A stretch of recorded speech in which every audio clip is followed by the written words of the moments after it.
Hey there everybody, and welcome back to more Sword of Etheria. So, as we get closer and closer to the end of the game, we are slowly running out of upgrades to get, but it seems we do have enough Etheria to get the final life upgrade for Feel. And hopefully we will get enough Etheria to finish out the rest of the stats, but I don't think there's anything else I want to purchase, and none of it really helped as we find out what the next dastardly trick is waiting for us in Theologian.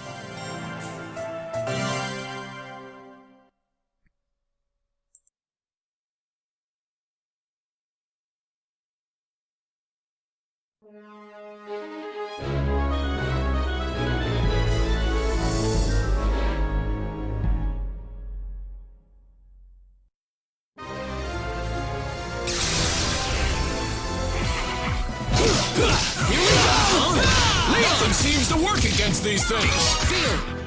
Are these illusions? Illusions? They're illusions that play directly on the mind. But even if our pain is only an illusion, if our spirits die, our bodies will too. Be careful! We're gonna get killed! What do we do? These illusions are nothing but shadows of the real enemy. If we defeat the real ones, the illusion should also disappear. Damn! Which ones are the... Here we go! Right away! Oh, I get it. Feel! The ones with the shadows are the real ones. So after that incredibly lengthy but very helpful introductory spiel, we find out the main gimmick of this level, mirror images. Deadly mirror images, in fact, which can hurt us, while we, in turn, cannot hurt them. Instead, we have to find the real versions of the enemies that are mingled in amongst the fakes, and defeat them to defeat their mirror images. Now, as Feel pointed out, we can somewhat easily identify them by the fact that they have shadows, and that's how I was able to safely navigate that pretty dangerous fight. But, well, our main goal is going to be to get in the center platform there, but first we have to head through these 4 outer platforms.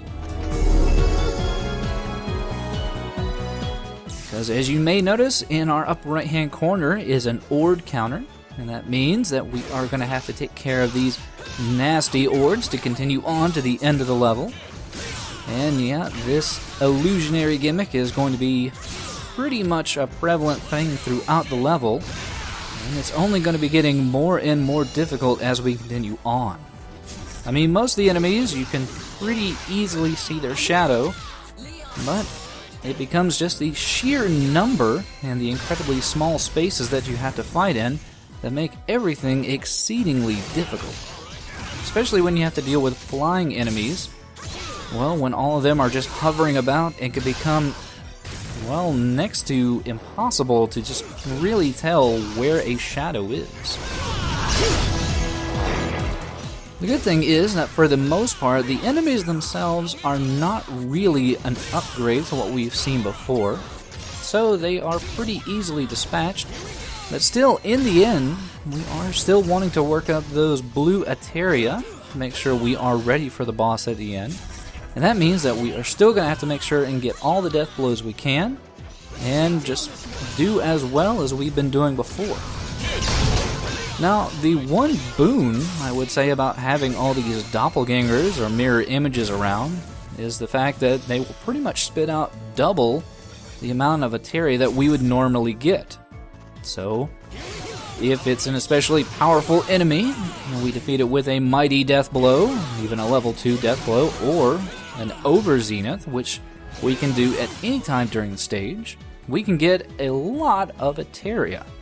Though we do obviously run the danger of just getting pelted by all those mirror images. Also, we get another pretty easy to find collectible for this level. I figure it's at least the one easy part whenever you're going through this. And also pretty much all the chests on this level are pretty easy to find, though I'd say only about half of them are a real reward.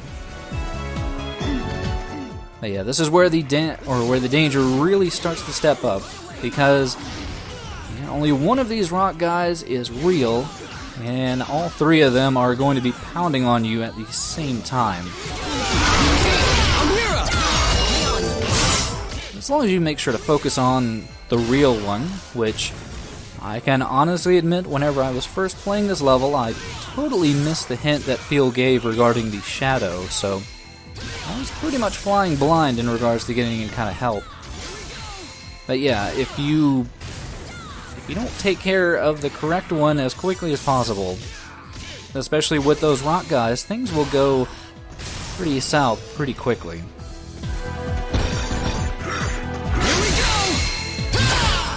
Also, even when you do know the secret of the illusions, sometimes you can get caught up in your own hubris and, well, no one wants to get smacked by a big-ass axe, so, yeah. Just a little explanation for some of the flubs that you'll definitely be seeing as I progress through this level.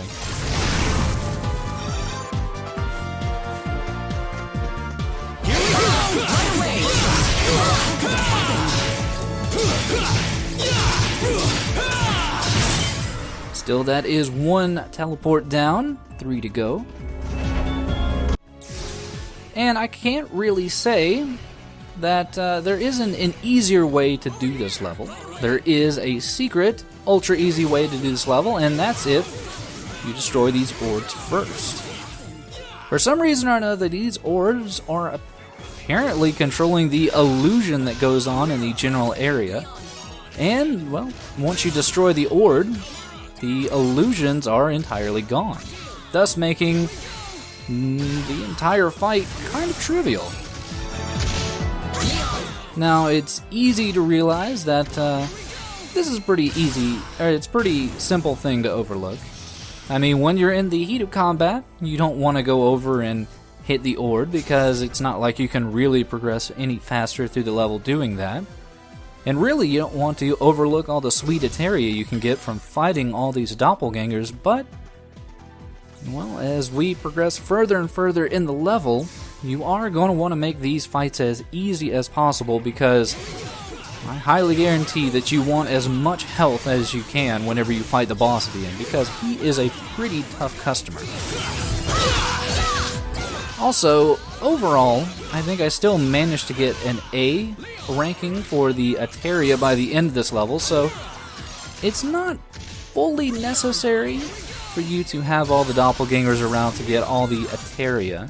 It can help, but not super necessary. I think more than anything, you're really going to get your best ranking on this level just by sheer speed alone, because they assume that you're going to be wasting a lot of time trying to figure out which of the enemies is real and which ones aren't.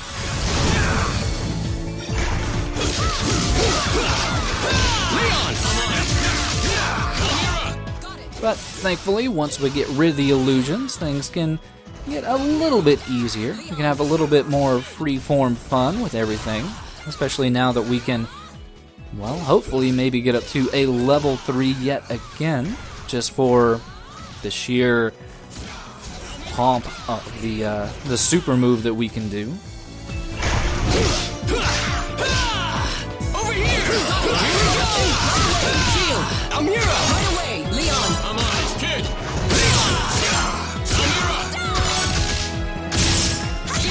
But yeah, I do appreciate the fact that I think pretty much every stage from now on is going to have a very peculiar gimmick.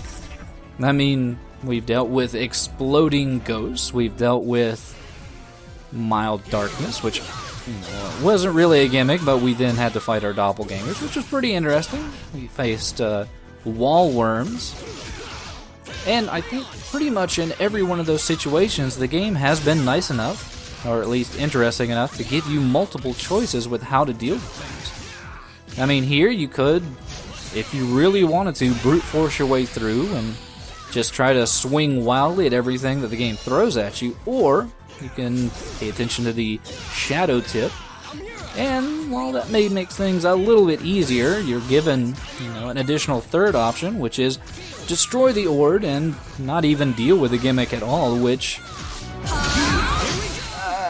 I would say after about your 4th or 5th time through the stage, after maybe failing at it, is probably the best way to go. Because I think as I'm heading through this, you might just want to keep picturing in your mind how bad some of these instances can be whenever you're having to fight double the amount of enemies. Here we go!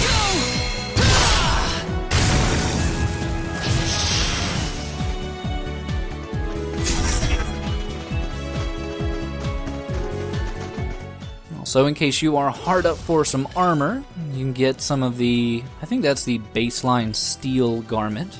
That'll give you 10% damage reduction. Not too shabby in case you haven't really bought any kind of upgrades as of yet.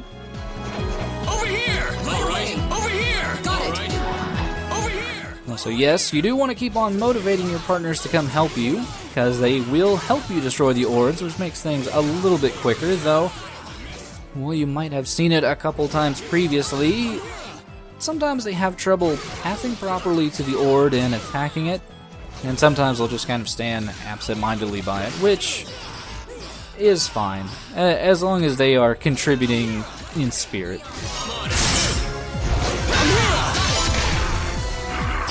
Here we go! Leon! All right. Here we go!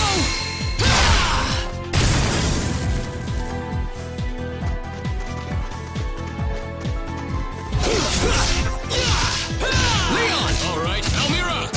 Feel. Leon! Come on, it's Almira! Right away. Yeah, this is another instance that, if the mirror images were still around, could be very dangerous. Just because, well, as we've seen these enemies do before, they can be pretty mobile. And that's why I have no sympathy for them. Sword of Etheria! So it gives us a really nice chunk of Etheria, though, well, I would say it didn't give us any blue, and that would be a problem, but yeah, at this point, we are fully filled up with blue Etheria, and good to go, and ready and raring to fight that boss. And, well, we just have this last final path to go through. Here we go! All right. Here we go! Feel. Almira! Right away. Leon. Here we go! Feel. Leon! Almira! Let's go, kid! Amira. Got it. Leon. Here we go! Yeah, I am pretty proud of myself at this point, because, especially after seeing some of the earlier videos and how much I kind of struggled with the juggling, it's pretty nice to see a lot of consistent juggling and death blows going on. I mean, especially with almost the necessity of getting that armor at the end of the level, and pretty much only being able to get that with, doing death blows. The game really wants you to get that whole mechanic down, because, well, I guess you could play on easy, but there's no fun in that. The fun is in doing over-the-top, spinny, explodey moves, and that's what death blows are all about. Feel. Got it. Feel. Here we go! Leon. I'm on it!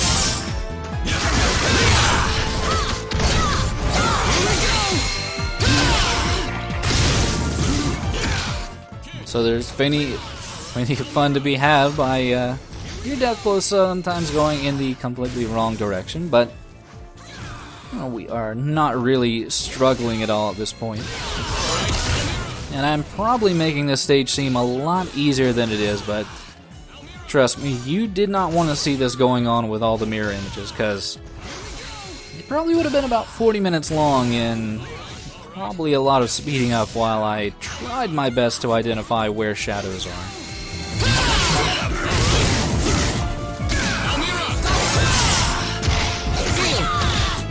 Here we go!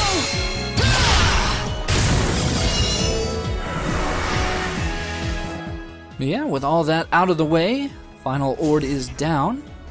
That means that the center path should now be open to us. And making sure not to have opened this chest before. Should have a nice full health bar, so that we can now fight the boss in somewhat relative safety.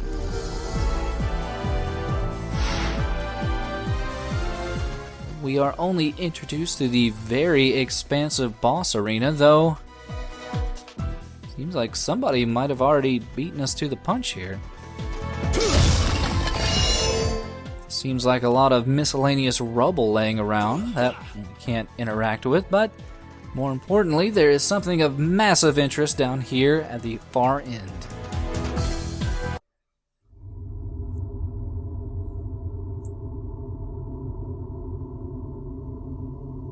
Oh!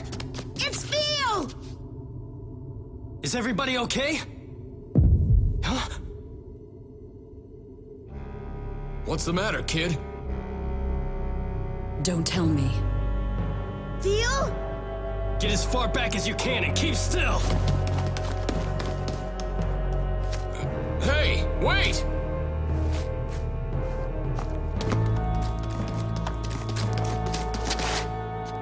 What?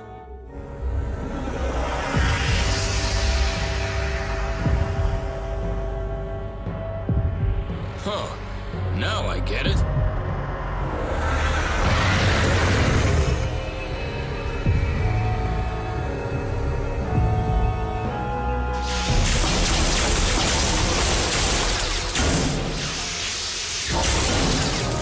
Almira, Leon.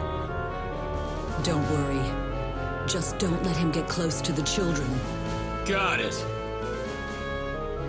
Thank you.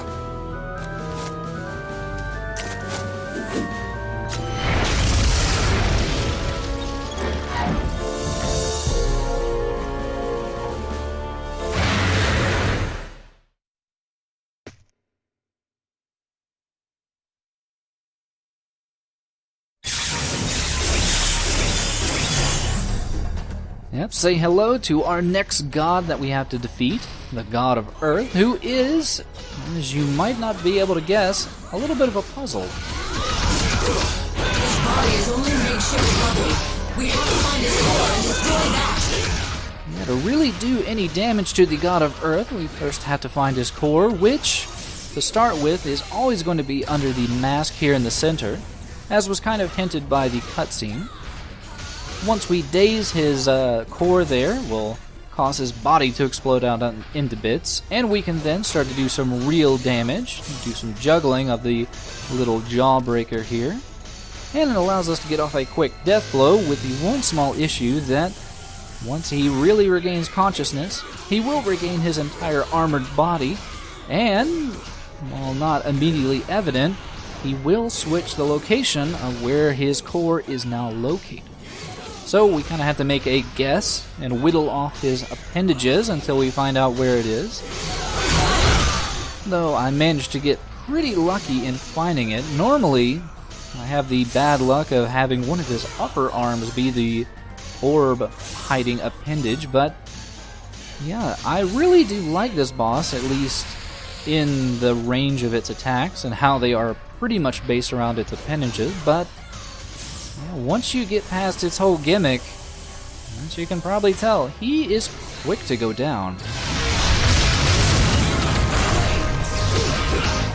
It's actually kind of sad compared to the dragon crab.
So with another god finally defeated, some more village children finally freed, and Phil making his way closer and closer to finding Dorothy, it seems that things are finally looking up for our group. But will things continue to hold out? Well, there's only one way to find out. Tune in next time.